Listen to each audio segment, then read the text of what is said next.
Welcome to Extra. I'm Joanne Hines. And I'm Georgia Lash. Here at Extra, we bring you expanded coverage of recently broadcast features from CIty TV.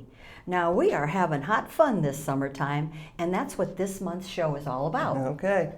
The mercury rising hasn't stopped Sun City from having fun. So let's get started with the iconic event of the summer, 4th of July. Now, Georgia, I abandoned you this year, I'm sorry, for a family cruise. So tell us what's going on in Sun City. On Independence Day, Mother Nature traded last year's sprinkles for a sweltering summer day. That didn't stop hundreds of happy Sun City neighbors meeting in town center and its perimeters to picnic, dance, and enjoy the best fireworks show in the area. Check it out. Well, Georgia, it's summer fun here. It's 4th of July. It's Sun City. It's Sun City 4th of July. It's wow. Like Sun City style, and we were here early this morning. Everybody set their things down, getting ready for their picnics and their pyrotechnics. And you know what? It's a beautiful day, a little hot, but hey, it is July. It is July 4th, and the fireworks haven't even started yet. So we're going to find out from some of our residents. Let's listen to what some of our residents have to say. Well, I have to say, I'm very happy that you're here with me. My usual July 4th partner is Joanne Hines. She is on a fun vacation. Well, I understand that Joanne Hines was thinking of us today. She is. Now, Joanne Hines, this morning at New York Harbor, in front of the Statue of Liberty, how patriotic, left us a message. She gave us her traditional 4th of July question that we have been asking, I think, for 5 or 6 years now. Okay. Hey, Sun City and guests. Are you there for the food, the fun, or the fireworks? Happy birthday, America. Well, let's hear from our residents on how they answered those questions. My name's Tenor, and I'm here for the fireworks. I'm Phyllis, Tenor's grandma. He's here visiting me, and we're here for all three, fireworks, food, and friends. I'm Kenny Hughes, and we're here also for all three. I'm Gary Price, and I'm also here for all three. I'm Shirley Hamilton, and I'm here to be with my friends and see the music. This is such a nice setup. We were so excited about coming today. We came a little bit early just to listen to the band, but in reality, I came for the fun as well as the food. Happy 4th of July to everyone.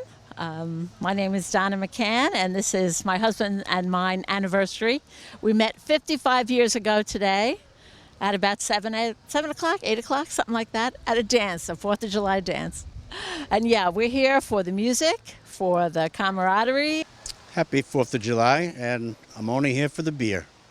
I was given a series of acceptable answers. I think I'm going to say food, fun, and friends, but I also want to add I was pretty much dragged here.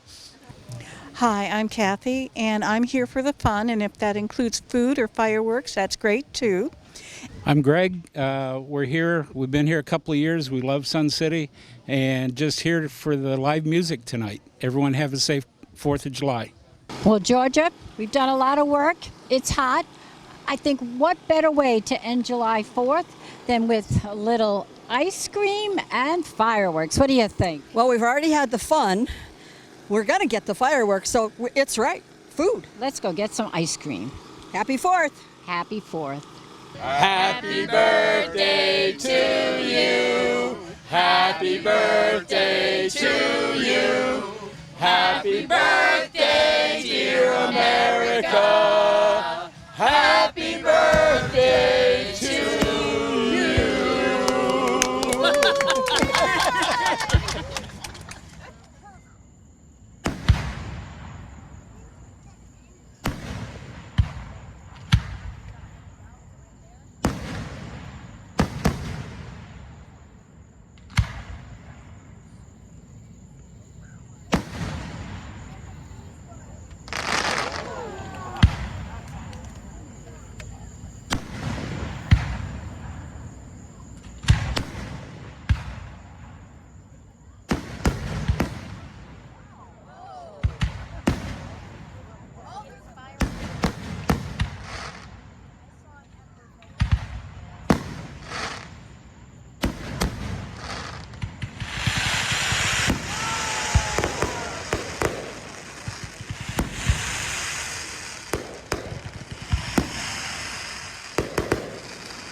Joanne, thanks for keeping up with our tradition.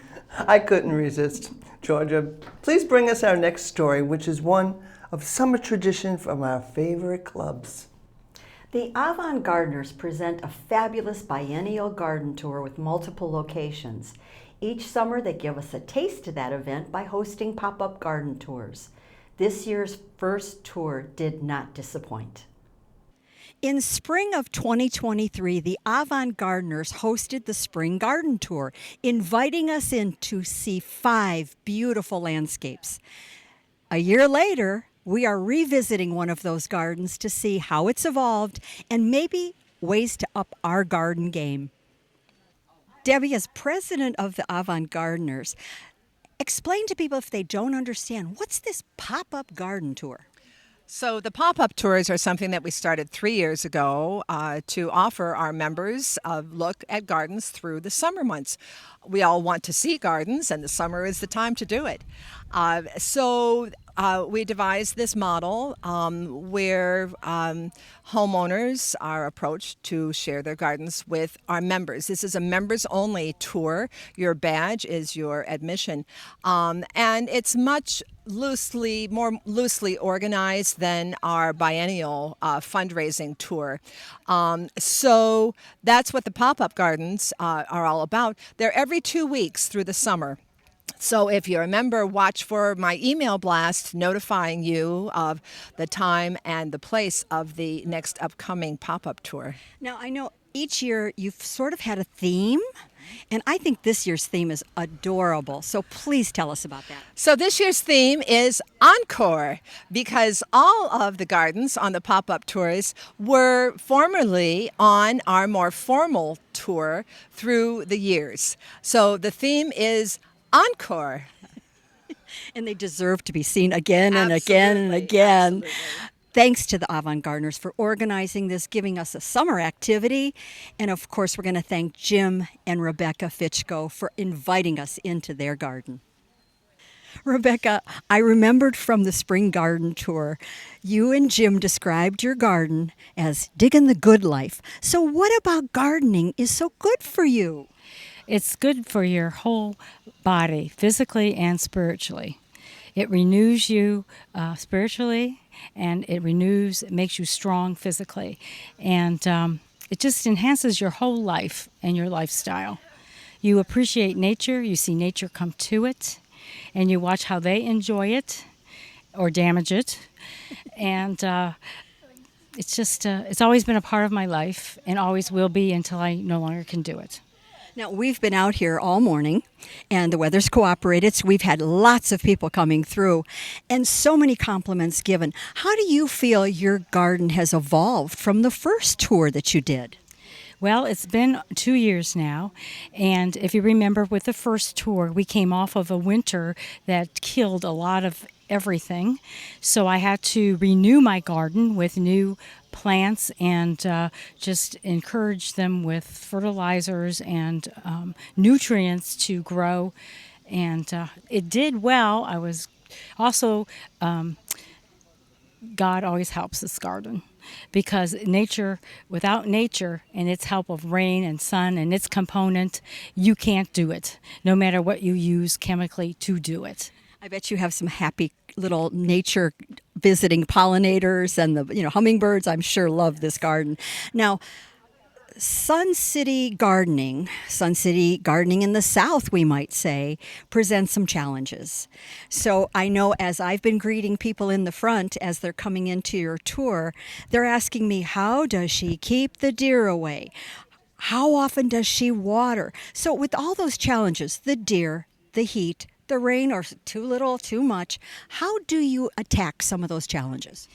Well, I've been lucky with the deer so far. We live on a lagoon, and they seem to just peer toward us across the lagoon at night, like, where am I going to eat tonight? And don't come to us. But I do use mill organite nightly, and you have to put it on after you water because it disintegrates very easily.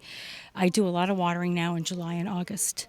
Very little fertilizer, just a lot of water, because everything is cooking. And hopefully we get rain on occasion and lightning to get the ions in the plant, but mainly water and just hoping that things will be strong enough to endure until September.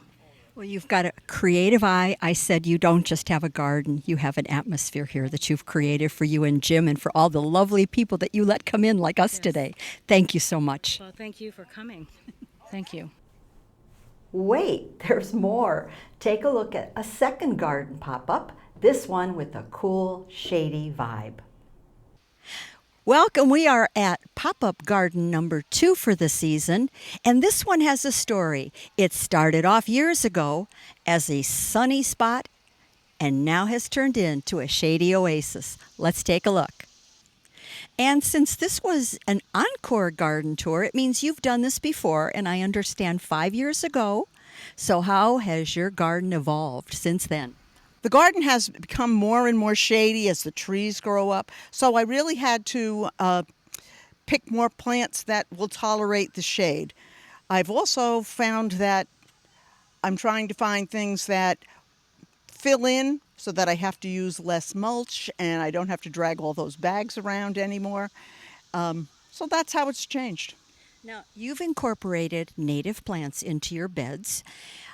What is the value to us to incorporate native plants in our gardens? Native plants are suited for the environment here or from wherever they're a native plant, which means that they probably need less fertilizer, they need less water. They're a really good source of food and shelter for pollinators and the wildlife of the area.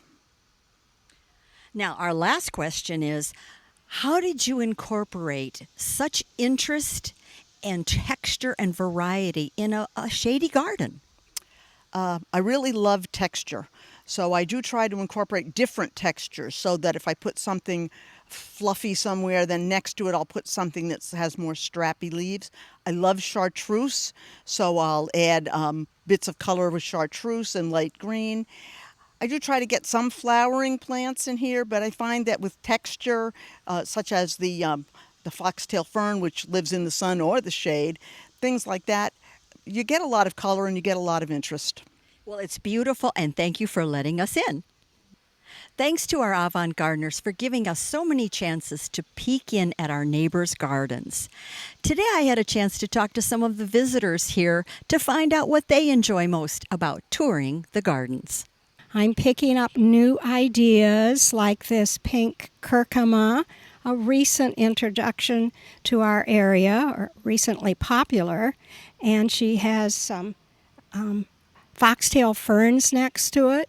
And I love coming to these to pick up ideas just like this, because everybody's lawn seems to be getting shadier as the landscape grows. So, and this is a perfect place to pick up those ideas. I love coming to the pop-up garden tours because I love seeing interesting plants that I've never seen before and seeing how people use them in their garden.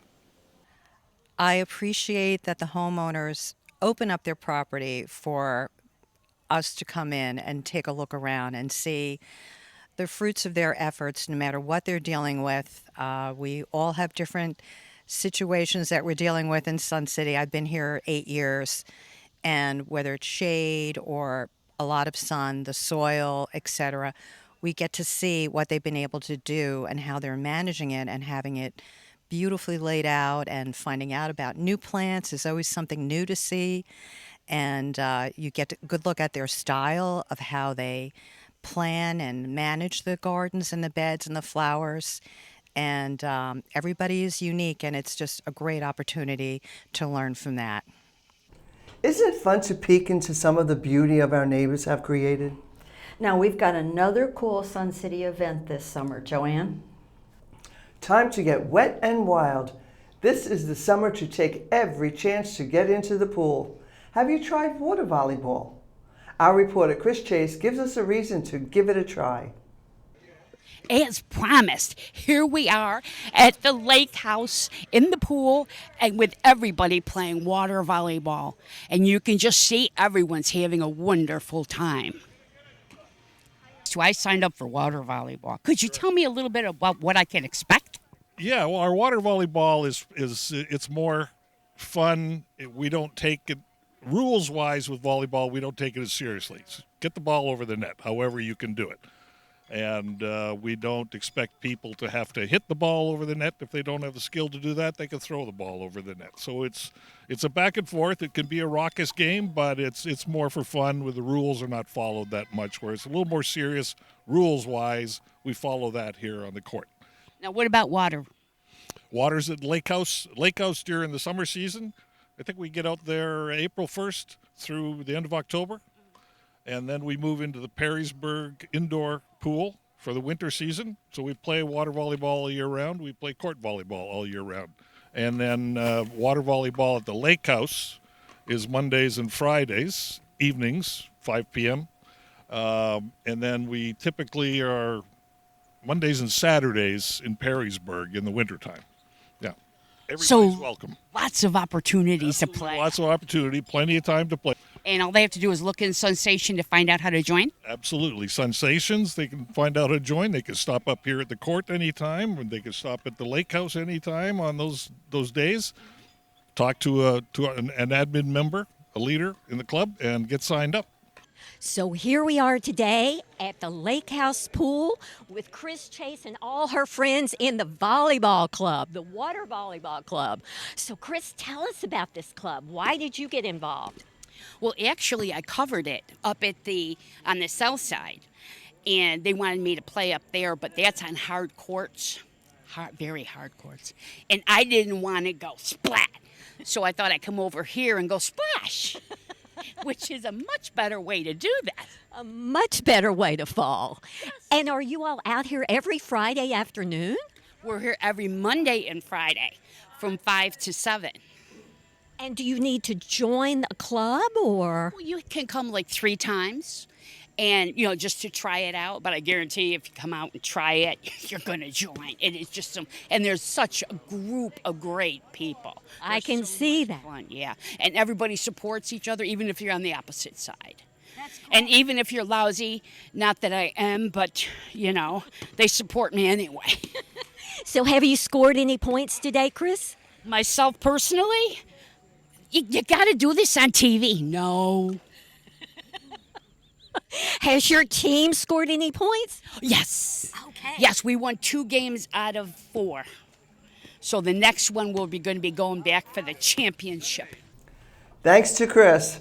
SCTV is always happy to see her on land or in the water. Now, Joanne, you've got our next story, which takes us out and about. We are so lucky to have a nearby performance venue. The Arts Center of Coastal Carolina always brings us quality performances.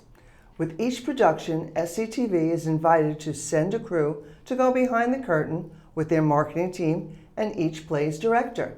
News anchor Norma Taylor visited the set of the current show, the ever-popular musical Chicago. You will enjoy this. Well, I'm here with Russell Garrett, and Russell is the director of this summer production at the Arts Center, the fabulous Chicago. Fabulous Chicago. And you picked Chicago, the winner of Tony Awards, the winner of Grammy Awards. I mean, and how old is this show? Well, the show, if we're going to count it up in years, next year in 2025, it will be the 50th anniversary of the original Broadway production. So it has been around for a long time. And it's a classic. It's a show that sort of, after its initial run and some productions and tours, it vanished from off the radar of American musical theater until the Encore's revival in the mid-90s sort of resurrected it and brought it back to everyone's attention. And that is, of course, still running on Broadway over 25 years later. And with the movie being successful and winning Academy Awards, now everyone is aware of this piece in a way that they were not 30 years ago. So it's kind of amazing that this show that could have been lost is not lost any longer, and it's a fantastic show. And so a theater like the Arts Center here in Hilton Head Island gets a chance to present it. Okay. Now, how did you tackle this iconic show? From Bob Fosse, and how did you do it? Well, I love the show, and I did see in my youth an original bus and truck tour of this show, and I have memories of that, and I certainly look back at the original script, and while I appreciate what they did with the revival that's currently running, it is not what the show was originally intended to be, and part of that is that it was called Chicago: A Musical Vaudeville. And so what they did was, the show takes place in the 1920s. And the most popular entertainment form in the 1920s was vaudeville. So the original creators, Bob Fosse and Kander and Ebb, they decided to tell this story in the language of that time period and in the language of vaudeville. So all of the musical numbers take place as vaudeville turns for the cast. So they're very in-performance numbers, and they also help tell the story or comment on something that has happened or is about to happen. So that gets lost in a lot of the productions that happen now because, it got sort of pared down to a very basic set and costume and all of that. But the time period and those vaudeville turns aren't pointed out as much. So I love doing that in my productions, of really getting back to the 20s, really getting back to vaudeville. Okay. Very excited to see Chicago. Good luck to you. I'm sure it's going to be a smash. It's going to be fantastic. I have such high hopes for this production. It's beautiful. Our design team, it's beautiful to look at. So everything about it makes me very happy. The material, the creative team, the cast, I'm very proud of it. Remember, when you order those tickets, get your Sun City discount. And now for our favorite segment, Extra Special. Guess what? We've got one more behind-the-scenes story. The cast of Sun City Theater's upcoming production, The Savannah Sipping Society, sat down to dish with SCTV's entertainment reporter, Rich Holman. Hi, everybody. I am here with the fabulous cast of the Savannah Sipping Society. This is a real ensemble piece. Everybody has an equal part. Unlike a lot of shows where, a lot of the characters, their journey through the show is depending a lot upon the main character's journey through the show. But this isn't like that. How's it feel doing something like this as opposed to another show where you're more of a supporting player? Well, one of the things about being in an ensemble cast is you're on stage from the moment that the play begins. So there isn't that hiatus when you're backstage worried about the next time you go on. You've got to be ready to go on at every moment. And how do you feel? You've been a part of Sun City Theater for a while now, doing choreography and directing, choreography and acting in musicals. How does it feel to have a straight part? It's great. It is a different kind of feeling without splitting it up with, dancing and singing. There's a lot more here to focus on in a straight role. And like she said, being on stage from start to finish, where you're really having to be in it, in that character and showing up that whole time. Now, Joanne, you've been involved with Sun City Theater for quite a while. What was your last show? Fiddler on the Roof, and I was Yenta. And how long have you been involved in Sun City Theater? Oh, since my first show was in 2012. It was the Follies. And I've been doing the shows ever since.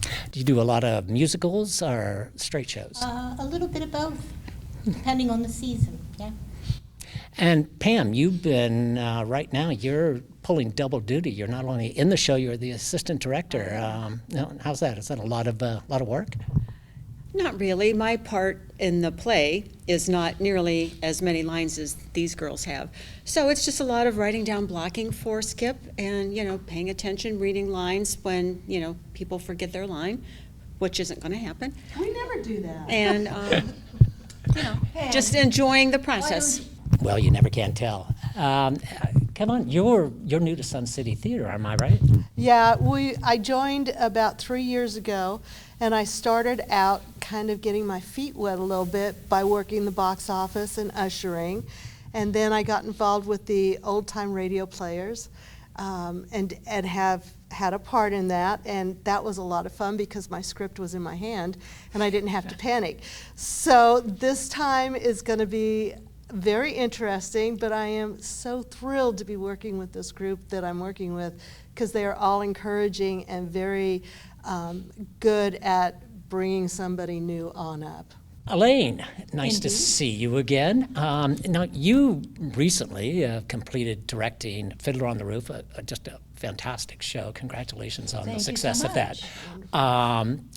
Directing, and now you're performing as an actor. Any preference? Well, I think, as a friend of mine used to say, all the world's a stage. So it doesn't matter whether I'm on one side of the footlights or the other. I enjoy them both immensely. I love working the mechanics of theater, but I also love the team play. This is sort of like almost a basketball game in the sense that everyone has to pass the ball at the right time. We have a lot of plays, and we have to be sure that we pick up the ball and pass to the right person. That's so good. That's really good. Now, I do understand on the show, in addition to, speaking with each other, you break the fourth wall. Is that correct?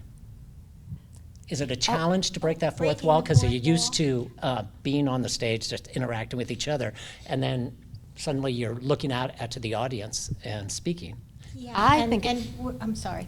We're so close to the audience in this particular venue at Pickney Hall that the intimacy of being with our audience, it's natural in that sense to break the fourth wall, and we do it in our monologues, and I may be giving away secrets, but that is where it's the most comfortable to do because we're telling our story to the audience as opposed to the scenes where we're interacting with each other. Yeah. Well, that's very interesting because that would seem to me, not knowing, that would seem difficult to break that and give more of yourself in the monologue and breaking that fourth wall as opposed to doing it in a scene and let it happen in that way. It sounds very interesting. I think if you go back, we're going all the way back to Shakespeare now. You have soliloquies where people speak their mind to the audience, in front of the audience, but it is really internalizing. We see the same thing on soap operas today. You hear the voiceover, and supposedly we're in the mind of the character. This is our voiceover, so to speak. When the spotlight is on us, it is our thoughts, and we're communicating them to our audience. It's very exciting, actually. A lot of fun, right? It is exciting. It is. And it's fun to bring the audience in. I like having people to engage with, out in the audience when we're doing those parts of the show. All right, now let me ask you, what's the most fun about doing this show? Interacting with each other. Skip the director. Absolutely. Yeah. Skip, yeah, okay. And Skip says your check is in the mail. Thanks again, everybody. Really appreciate it, and I'm so looking forward to the show. Thank you. Thanks, Rich. That's Extra for August. Thanks for watching. You can always catch us on cable and on our YouTube station, where we invite you to subscribe for easy viewing.